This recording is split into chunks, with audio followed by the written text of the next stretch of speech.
गांव में उस समय हर कोई हैरान रह जाता है जब दुर्गावती के सामने एक ऐसा सच आता है जिसने उसकी पूरी सोच बदल कर रख दी। जिस गंगा माई को वह हमेशा गलत समझती रही, जिस पर उसने कई बार इल्जाम लगाए और अपमान किया, आज उसी गंगा माई की सच्चाई उसके सामने आने वाली है। यह सच इतना बड़ा है कि दुर्गावती खुद को संभाल नहीं पाती।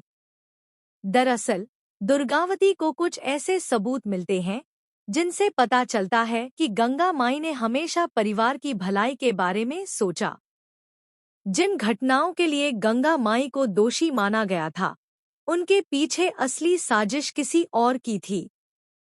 यह जानकर दुर्गावती के पैरों तले जमीन खिसक जाती है। उसे एहसास होने लगता है कि उसने बिना सच जाने गंगा माई को कितना दुख पहुंचाया। दूसरी तरफ गंगा माई हमेशा की तरह शांत दिखाई देती है। वह किसी से शिकायत नहीं करती और न ही अपने लिए सफाई देती है, लेकिन उनके दिल में वर्षों से जमा दर्द साफ दिखाई देता है। जब दुर्गावती को पूरी सच्चाई का पता चलता है तो उसकी आंखों में पछतावे के आंसू आ जाते हैं। उसे याद आने लगता है कि कैसे उसने हर मोड़ पर गंगा माई का अपमान किया था। घर के सभी सदस्य तब चौंक जाते हैं जब दुर्गावती अचानक गंगा माई के सामने पहुंचती है। उसके चेहरे पर गुस्सा नहीं, बल्कि शर्मिंदगी साफ दिखाई देती है।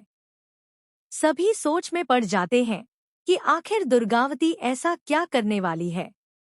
माहौल पूरी तरह से भावुक हो जाता है और हर किसी की नजरें दोनों पर टिक जाती हैं।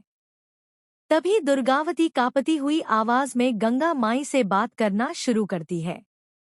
वह कहती है कि उसने बहुत बड़ी गलती की है। उसने दूसरों की बातों पर भरोसा किया और सच को समझने की कोशिश ही नहीं की। उसकी आंखों से लगातार आंसू बह रहे होते हैं। यह देखकर परिवार के लोग भी भावुक हो जाते हैं। इसके बाद वह गंगा माई से हाथ जोड़कर माफी मांगती है। दुर्गावती कहती है कि अगर संभव हो तो उसे उसकी गलतियों के लिए माफ कर दिया जाए। यह सुनकर वहां मौजूद हर व्यक्ति स्तब्ध रह जाता है, क्योंकि किसी ने कभी नहीं सोचा था कि दुर्गावती एक दिन गंगा माई के सामने इस तरह झुक जाएगी। लेकिन कहानी में असली मोड़ अभी बाकी है। गंगा माई कुछ पल तक चुप रहती है।